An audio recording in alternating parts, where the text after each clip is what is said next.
বিসমিল্লাহির রহমানির রহিম। প্রিয় শিক্ষার্থীবৃন্দ, অনলাইন ক্লাসে তোমাদেরকে স্বাগতম।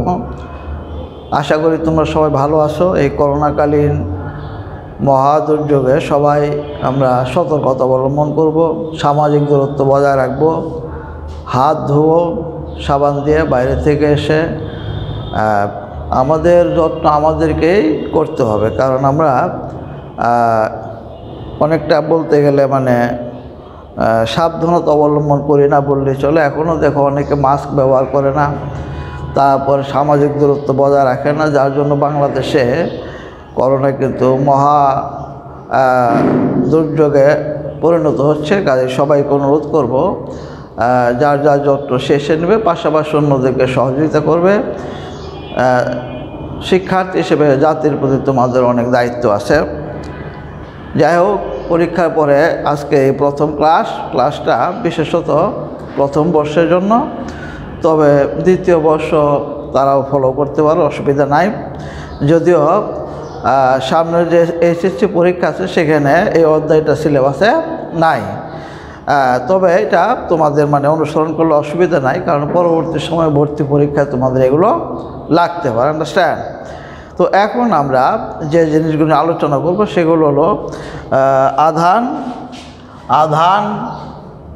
আধান, কুলম্বের সূত্র, তড়িৎ ক্ষেত্র, তড়িৎ দ্বিভব, তড়িৎ দ্বিমেরু, ধারক, ধারকত্ব, ফেরাড।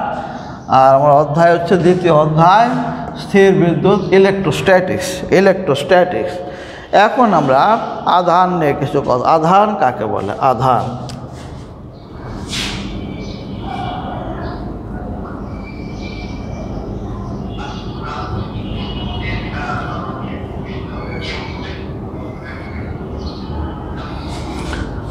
আধান কাকে বলে? পদার্থ সৃষ্টিকারী কণাসমূহের মৌলিক ও বৈশিষ্ট্যমূলক ধর্মকে আধান বা চার্জ বলে। পদার্থ সৃষ্টিকারী কণাসমূহের মৌলিক পদার্থ সৃষ্টিকারী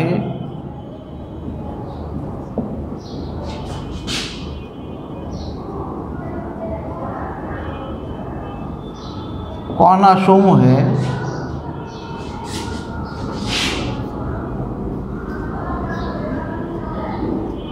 মৌলিক ও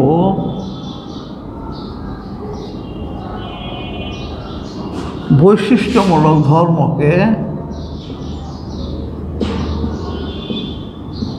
আধান বা চার্জ বলে। আমরা জানি প্রত্যেকটা পদার্থ অসংখ্য পরমাণু দিয়ে তৈরি। এই পরমাণুগুলা, মনে করে এইটা যদি আমরা একটা পরমাণু মডেল চিন্তা করি, এর কেন্দ্রে থাকে কি? নিউক্লিয়াস। কেন্দ্রকে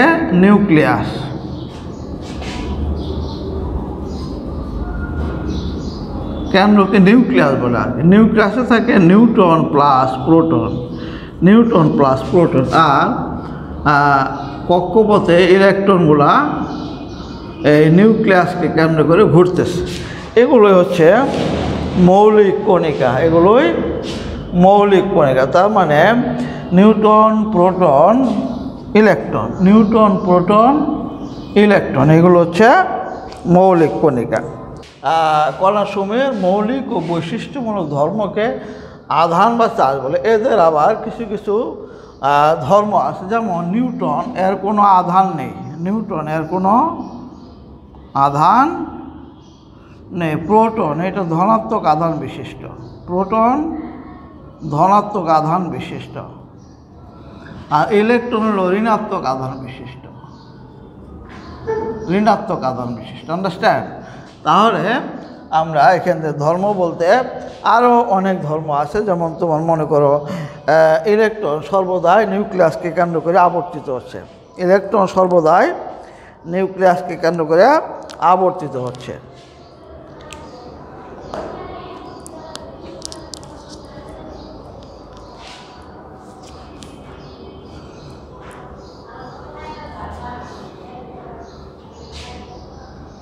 তারপরে এদের আধানগুলো মান আছে, ইলেকট্রন আধানের মান আছে, প্রোটন আধানের মান আছে। আর যেহেতু নিউটনে কোনো আধান নেই, কাজে তার মান থাকারও প্রশ্ন নেই। আন্ডারস্ট্যান্ড? তাহলে আমরা এখান থেকে আধান সম্পর্কে জানতে পারে। কুলম কাকে বলে? কুলম কাকে বলে? কুলম কাকে বলে?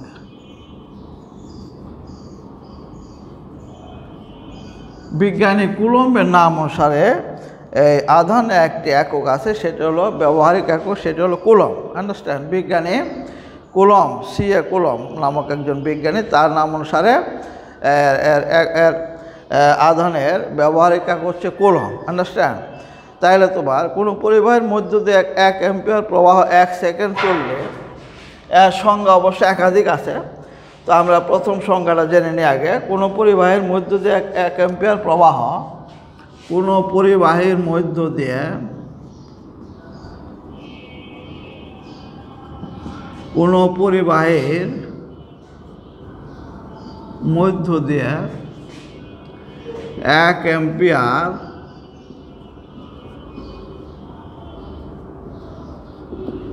অ্যাম্পিয়ার প্রবাহ 1 সেকেন্ড ধরে চললে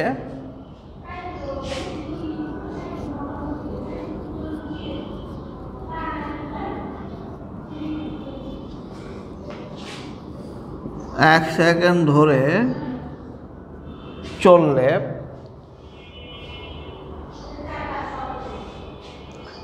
এক সেকেন্ডে যে কোনো প্রস্থচ্ছেদের মধ্য দিয়ে যে পরিমাণ আধান প্রবাহিত হয়, 1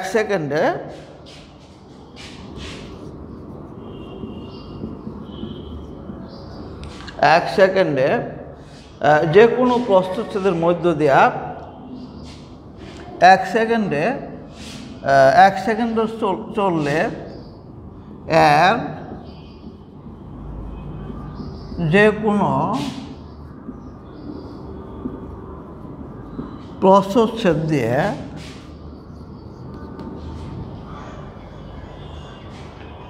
যে পরিমাণ আধান প্রবাহিত হবে তাকে 1 কুলম্ব বলে।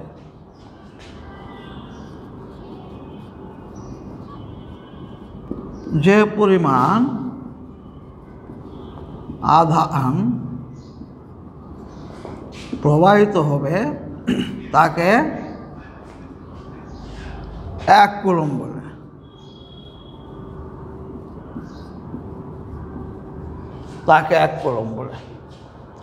একটি 1 কুলম্ব সমান 1 অ্যাম্পিয়ার গুণন 1 সেকেন্ড। কাজে 1 কুলম্ব সমান 1 অ্যাম্পিয়ার গুণন 1 সেকেন্ড। 1 অ্যাম্পিয়ার গুণন 1 সেকেন্ড। সুতরাং 40 কুলম্ব আধান বলতে আমরা বুঝবো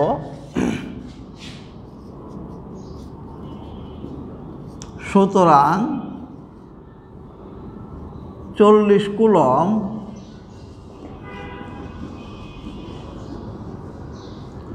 আধান বলতে আমরা বুঝবো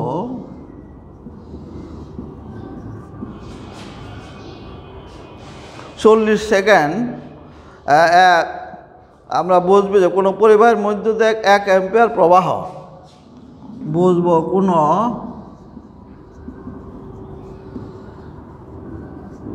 পরিবাহের মধ্য দিয়ে 1 অ্যাম্পিয়ার প্রবাহ 40 সেকেন্ড চললে, পরিবাহের মধ্য দিয়ে 1 অ্যাম্পিয়ার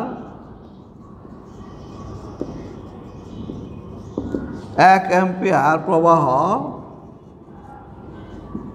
40 সেকেন্ড চললে যে পরিমাণ আধান প্রবাহিত হয় তা 40 সেকেন্ড চললে যে পরিমাণ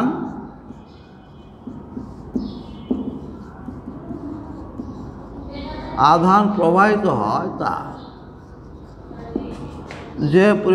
প্রবাহিত হয় তা একটি ইলেকট্রনের আধান হচ্ছে কত? 1.6 × 10⁻⁻⁹ কুলম্ব।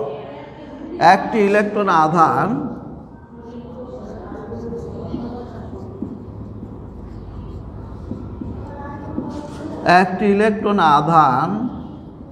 1.6 × 10⁻⁹ কুলম্ব। আন্ডারস্ট্যান্ড? তাহলে 1 কুলম্ব আধান প্রবাহিত হওয়ার জন্য কতটি ইলেকট্রনের প্রয়োজন? 1 কুলম্ব আধান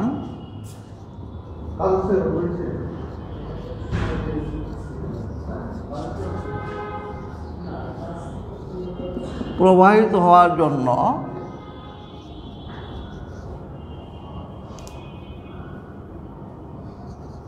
ইলেকট্রনের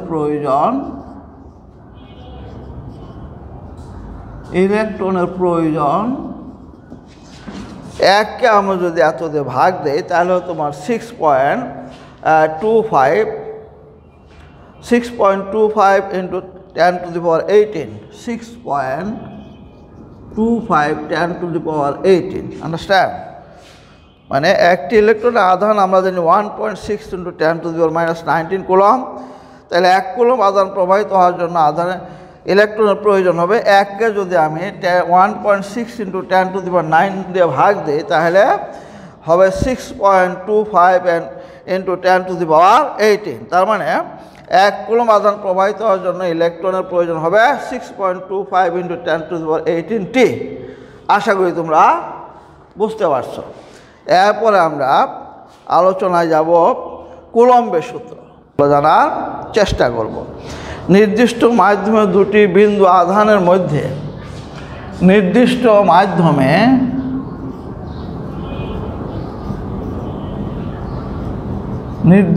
মাধ্যমে দুটি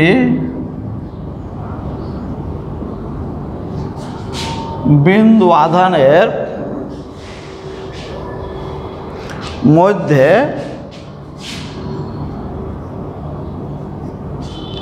ক্রিয়াশীল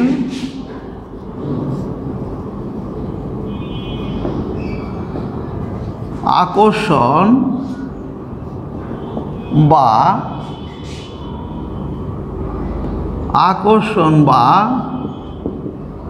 বিকর্ষণ বল তাদের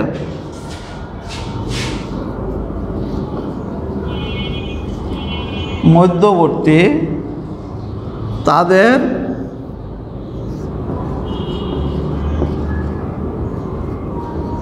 আধানদ্বয়ের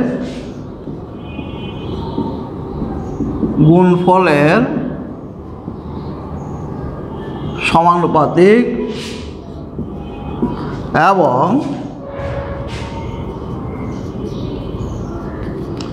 মধ্যবর্তী দূরত্বের বর্গের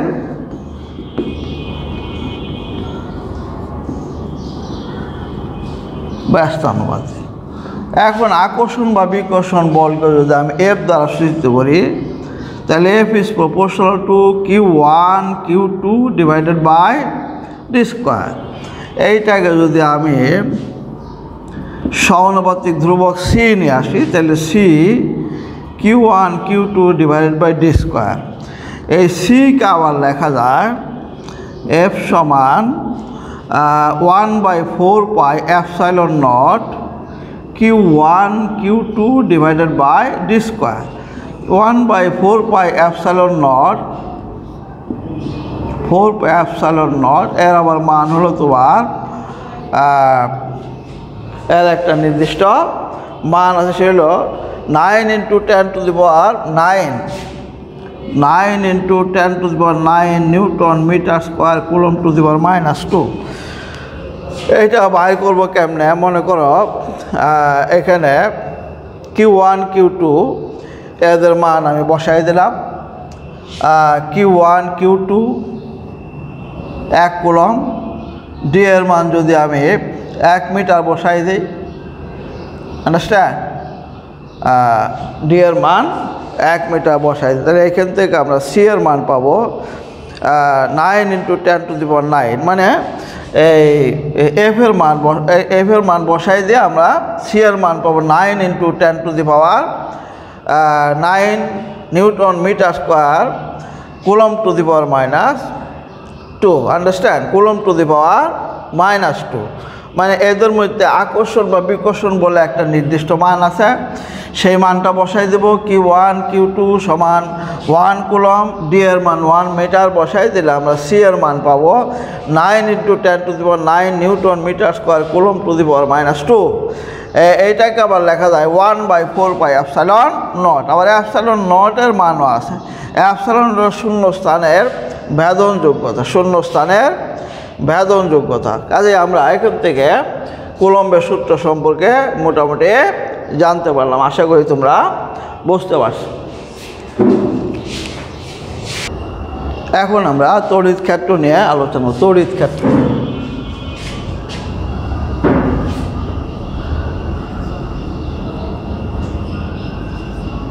ইলেকট্রিক ফিল্ড।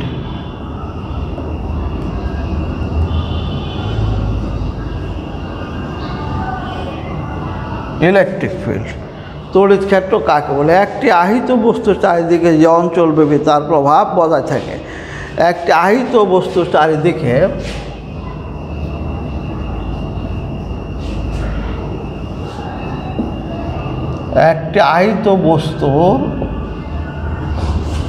চারদিকে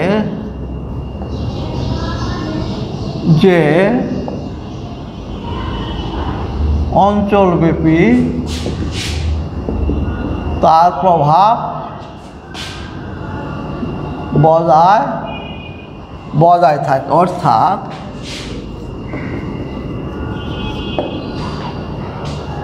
অন্য কোনো আহিত বস্তু আনা হলে সেটি আকর্ষণ বা বিকর্ষণ বল লাভ করে, সেই অবস্থাকে আহিত বস্তুর তড়িৎ ক্ষেত্র বা তড়িৎ বল ক্ষেত্র বলে। আন্ডারস্ট্যান্ড?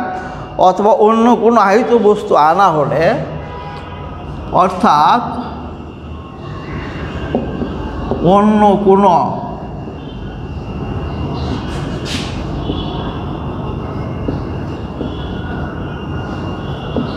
আহিত বস্তু, অর্থাৎ অন্য কোনো আহিত বস্তু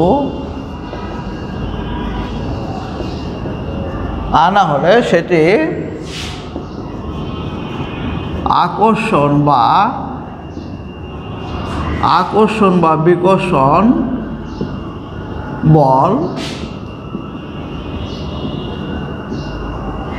অনুভব করে।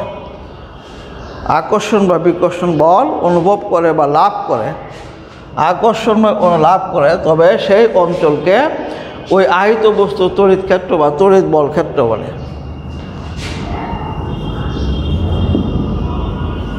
তবে সেই অঞ্চলকে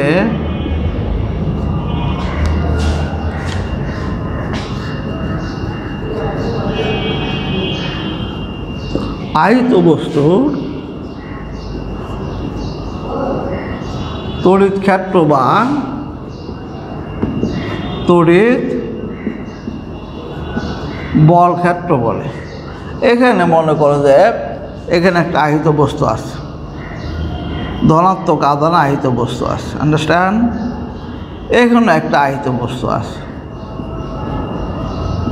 তাই পরস্পরকে কী করবে? বিকর্ষণ করবে। কী করবে? বিকর্ষণ করবে। আবার এখানে একটা মনে করে আহিত বস্তু আছে ঋণাত্মকভাবে, তাহলে এরা পরস্পরকে কী করবে? আকর্ষণ করবে। আন্ডারস্ট্যান্ড? কাজে একটা আহিত বস্তুর চারিদিকে যে অঞ্চলব্যাপী তার প্রভাব বজায় থাকে, এই আহিত বস্তুটার প্রভাব তাহলে তোমার কোন পর্যন্ত? মনে করো আমরা এখানে দেখতেছি যে এইদিকে এই পর্যন্ত, আর এইদিকে তাহলে এই পুরো এলাকাটা মনে করো এটা আমরা যদি এই পর্যন্ত ধরি, তাহলে এইটা হলো তোমার তড়িৎ ক্ষেত্র। এইটা হলো তড়িৎ ক্ষেত্র। তবে তত্ত্বীয়ভাবে দেখা গেছে যে এই তড়িৎ ক্ষেত্রের যে এলাকাটা সেটা অসীম।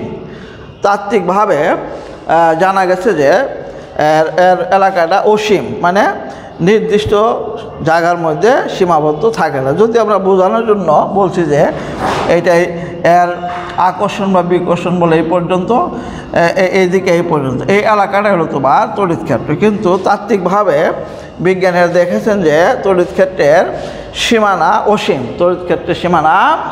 অসীম। এখন আমরা তড়িৎ প্রাবল্য নিয়ে আলোচনা করব। তড়িৎ প্রাবল্য কাকে বলে? আমরা এখন তড়িৎ প্রাবল্য নিয়ে কথা বলবো। ইলেকট্রিক ইন্টেন্সিটি বা তড়িৎ প্রাবল্য নিয়ে আলোচনা করবো। আন্ডারস্ট্যান্ড? তড়িৎ ক্ষেত্রে কোনো বিন্দুতে একটি একক ধনাত্মক আধান স্থাপন করলে তড়িৎ ক্ষেত্রের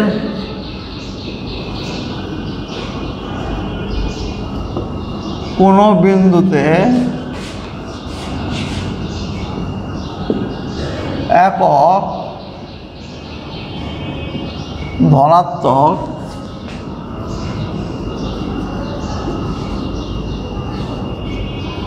আধান স্থাপন করলে সেটি যে বল লাভ করে তাকে তড়িৎ প্রাবল্য বলে। যেমন মনে করে এখানে একটা আহিত বস্তু আছে, এ বিন্দুতে একটা আহিত বস্তু আছে, এখানে একটা আমি আধান স্থাপন করলাম, মনে করো কিউ আধান, কিউ ধনাত্মক আধান স্থাপন করলাম। এইটা মনে করো পি, এখানে পি বিন্দুতে একটা ধনাত্মক আধান স্থাপন করলাম, তাহলে সেটা সেই বলটা এই দিকে ক্রিয়াশীল হবে, এই দিকে ক্রিয়াশীল হবে। মানে এইটাও এ বিন্দুতে ধনাত্মক আধান, কিউ বিন্দুতে ধনাত্মক আধান পরস্পরকে বিকর্ষণ করে। কাজেই এটা যদি আমরা এই আধানটাকে যদি আমরা বড় ধরি, আধানের পরিমাণ বেশি ধরি, এই আধানের পরিমাণ কম ধরি, তখন একে কী করে বিকর্ষণ, তাহলে এর বিকর্ষণ বলটা কাজ করবে পিবি বরাবর, আন্ডারস্ট্যান্ড, পিবি বরাবর। আর যদি এটা ঋণাত্মক হয়, এটা যদি ঋণাত্মক হয় তাহলে এই দিকে আকর্ষণ করবে, আন্ডারস্ট্যান্ড। অথবা এটা যদি ঋণাত্মক হয়, এটা ধনাত্মক হয়, এই দিকে আকর্ষণ করবে। মানে ধনাত্মক হলে যেদিকে আকর্ষণ করবে, ঋণাত্মক হলে তার বিপরীত দিকে আকর্ষণ করবে। তড়িৎ ক্ষেত্রে কোনো বিন্দুতে এক ধনাত্মক আধান স্থাপন করলে সেটি যে বল লাভ করে তাকে তড়িৎ প্রাবল্য বলে। মনে করে এই বলের পরিমাণ হচ্ছে এফ, এখানে বলের পরিমাণ হচ্ছে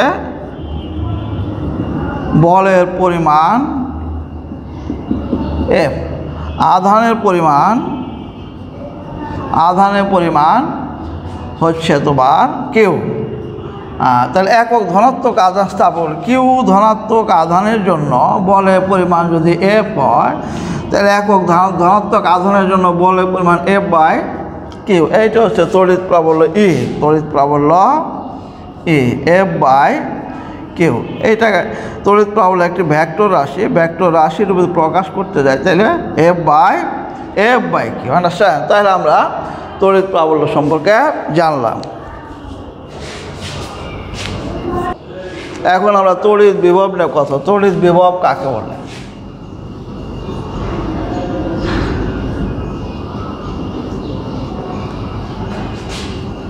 ইলেকট্রিক পটেনশিয়াল,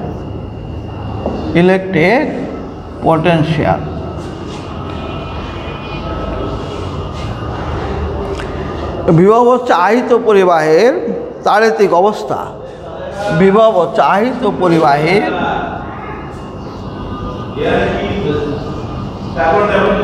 বিভব হচ্ছে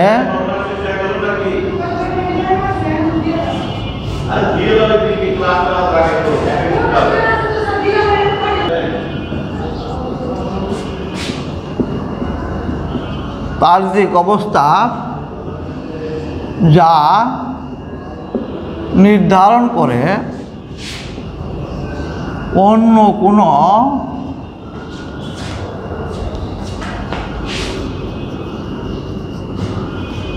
আহিত বস্তুর সাথে তাড়িতিকভাবে সংযুক্ত করলে, অন্য কোনো আহিত বস্তুর সাথে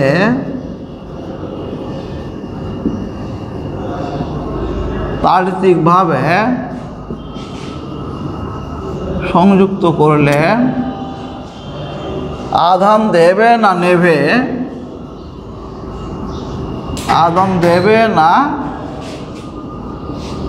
নেবে, তা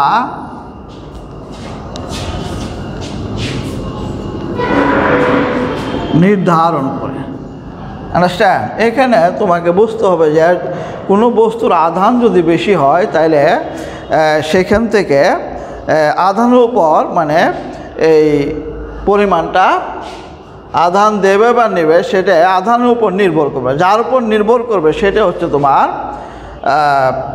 তড়িৎ বিভব। যেমন পানির পরিমাণ বেশি হলেই চাপের পরিমাণ বেশি হবে না, এগুলো আমরা পরীক্ষা নিরীক্ষার সাহায্যে দেখেছি। পানির উচ্চতার উপর এই পানির চাপটা নির্ভর করে, পানির উচ্চতার উপর পানির চাপটা নির্ভর করে। এরপর মনে করো একটি মানে একটা ছোট্ট একটা বস্তু আছে, এখানে বড় একটা বস্তু আছে, আন্ডারস্ট্যান্ড? এই বস্তুটা খুব উত্তপ্ত, মানে বেশি উত্তপ্ত, বেশি উত্তপ্ত। এইটা হলো কম উত্তপ্ত, কম উত্তপ্ত। এই দুইটাকে যদি আমি পরস্পর সংস্পর্শে নিয়ে আসি, তাহলে এইখান থেকে তাপ এই দিকে যাবে, এ বস্তুর থেকে তাপ বি বস্তুতে যাবে। যদিও বি বস্তুতে তাপের পরিমাণ এ বস্তুর তাপের পরিমাণ চেয়ে বেশি, কিন্তু এ বস্তুর তাপমাত্রা বি বস্তুর তাপমাত্রার চেয়ে বেশি। তার মানে তাপমাত্রা যেটা বেশি হবে সেখান থেকে কম তাপমাত্রার বস্তুতে তাপ প্রবাহিত হবে। তার মানে তাপের পরিমাণের উপরে নির্ভর করবে না, তাপমাত্রার উপর নির্ভর। যার তাপমাত্রা বেশি সেখান থেকে কম তাপমাত্রার বস্তুতে তাপ প্রবাহিত হবে। এরকম তোমার এই যে আধান দেবে না নেবে সেটা নির্ভর করবে যার উপরে, সেটা হলো তোমার তড়িৎ বিভব। সেটাই তড়িৎ বিভব। একটার বিভব বেশি আর একটা বিভব কম, যেটা বিভব বেশি সেখান থেকে কম বিভবের দিকে তড়িৎ প্রবাহিত হবে, অন্যদিকে যেটার বিভব কম সেখান থেকে ইলেকট্রন বেশি বিভবের দিকে প্রবাহিত হবে। এই জিনিসগুলো তোমাদেরকে বুঝতে হবে। মানে তোমাকে আমি বোঝানোর জন্য, যেমন পানির উচ্চতার উপর একটা এক্সাম্পল দিলাম, যেটার উচ্চতা বেশি সেটার চাপ বেশি, পানির পরিমাণের উপর নির্ভর করে না। তারপরে এখানে তাপের পরিমাণের উপর নির্ভর করে না, যার তাপমাত্রা বেশি সেখান থেকে যার তাপমাত্রা কম সেখানে যাবে। যদিও তাপের পরিমাণ মানে বি বস্তুতে তাপের পরিমাণ যদি বেশি হয়, তবুও কিন্তু এ বস্তুর থেকে বি বস্তুতে তাপ যাবে। কী কারণে? যেহেতু এ বস্তুর তাপমাত্রা বেশি। আশা করি তোমরা বুঝতে পারছো। এরপরে আমরা আলোচনা নিয়ে এখন আমরা আলোচনা করব। এইটা হচ্ছে তোমার একটা কৌশল, যে কৌশলের মাধ্যমে আমরা আধানকে সঞ্চয় করে রাখতে পারি, তড়িৎ আধানকে ধরে রাখতে পারি, আন্ডারস্ট্যান্ড? এই কৌশলটা হচ্ছে তোমার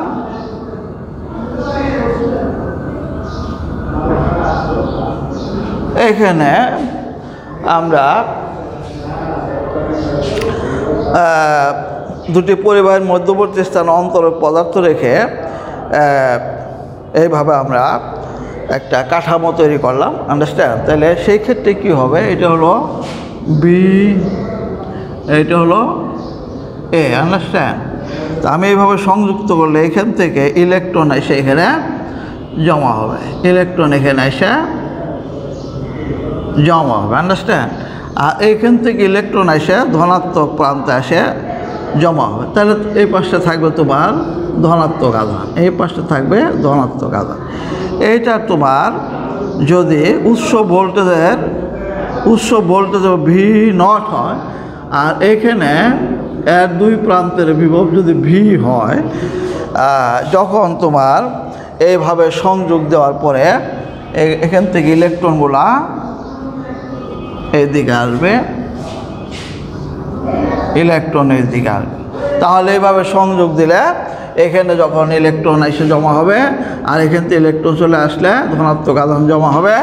এই যে তোমার উৎস ভোল্টেজ আর এই ভোল্টেজ যখন পরস্পর সমান হবে, তখন এর মধ্য দিয়ে আর কোনো মানে আধান প্রবাহিত হবে না। তখন আমরা এটাকে মানে সেপারেট করে রেখে দেব। এইটাই তোমার এর মধ্যে এটা সমান্তরাল পাত ধারকও বলতে পারো। এখানে আধান জমা থাকবে। আমরা ইচ্ছা করলে প্রয়োজন মতো অন্য কোনো ক্ষেত্রে এই আধানকে আমরা তড়িৎ প্রবাহের কাজে ব্যবহার করতে পারবো। এই আধানের তোমার এই ধারকের প্রতীক হচ্ছে এরকম।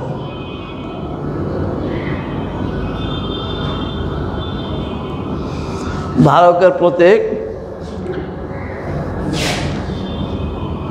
এইটা হলো ধারকের প্রতীক, ধারকের প্রতীক। তাহলে আমরা সংজ্ঞাটা লিখতে পারি, কাছাকাছি স্থাপিত দুটি পরিবাহীর মধ্যবর্তী স্থানে কাছাকাছি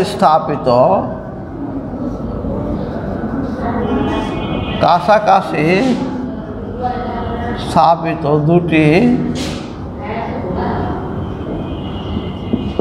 পরিবাহীর মধ্যবর্তী স্থানে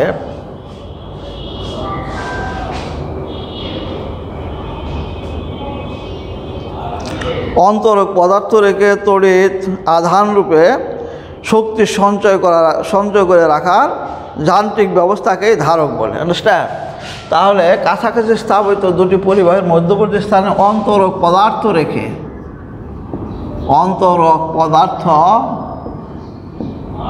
রেখে তড়িৎ আধান রূপে শক্তি সঞ্চয় করে রাখার যান্ত্রিক পদ্ধতিকে তড়িৎ আধান রূপে শক্তি সঞ্চয় করে রাখার যান্ত্রিক ব্যবস্থা বা কৌশলকে ধারক বলে।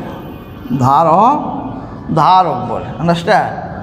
এখানে তোমার অন্তরক পদার্থ হলো, যেমন মনে করো এখানে এই দুইটা পরিবাহের মাঝখানে বাতাস আছে, বাতাস কিন্তু একটা অন্তরক পদার্থ। কাজে আমরা ধারক সম্পর্কে আমরা মোটামুটি অবগত হলাম। এরপরে তোমার ধারকত্ব নিয়ে কথা বলবো।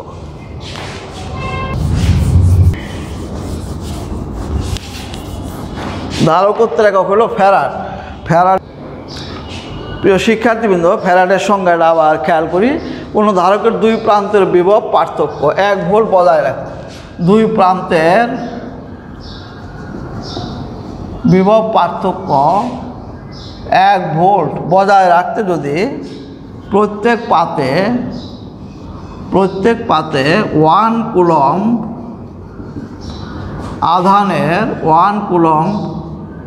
আধানের প্রয়োজন হয়, তবে ওই ধারকের ধারকত্বকে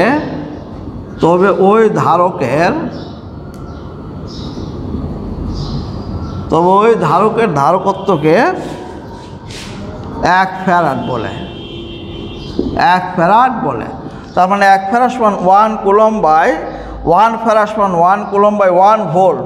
এটা লেখা যায় 1 কুলম্ব ভোল্ট ইনভার্স। আশা করি বুঝতে পারছো। আজকের মতো ক্লাস এখানে শেষ। ইনশাআল্লাহ আগামীতে আবার সাক্ষাৎ হবে। আল্লাহ হাফেজ।